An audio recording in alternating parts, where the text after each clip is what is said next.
Иницијативниот одбор за обнова на храмот Свети Атанасиј од Оризари организираше хуманитарна акција за помош на погодените од поплавите во Србија и Босна. Се приклучија граѓани од Оризари и Кочани кои со својот придонес се обидуваат да им помогнат на сите тие кои имаат потреба од било каква помош во овие две држави.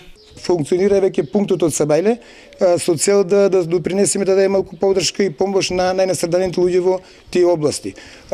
Помошта ќе се сосредочи секој семејство со што може да даде допринос. Дали тоа ќе биде во облека, во постелнина, во вода за пиење, во средства за лична хигиена. Значи веќе активиравме и во разговор со директорот на нашето училиште.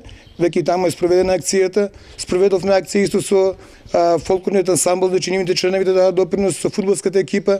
Веќе сме разговараме и во Прибачево и таму да се отвори еден пункт. Значи мора да делуваме и ние брзо сега да покажеме нашата хуманост. Во овие наредни 3 дена веќе пунктот ќе биде отворен со работно време од 10 часот до 13 и потоа од 17 до 22 часот.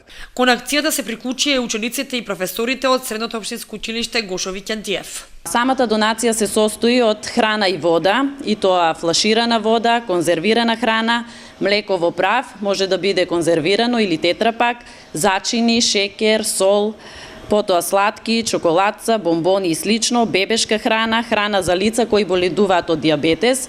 Исто така во самата донација, самите професори и ученици можат да донираат јалатки, и тоа прибор за чистење и прибор за јадење, метли, средства за дезинфекција, вилушки, лажици, ножеви, гумени ракавици, четки за чистење, кеси за отпадоци, канти за вода и слично. Под мотото "Не бев на кафе, донирав". Кон акцијата се приклучи и собственикот на кафе бар Либеро од Кочани. Целиот дневен промет ќе го донира за загрозените подрачји од поплавите во двете држави. Во текот на целиот ден кафе барот работеше за помош на настраданите. За вечерва се планира и жива свирка во која ќе учествуваат локални поп групи.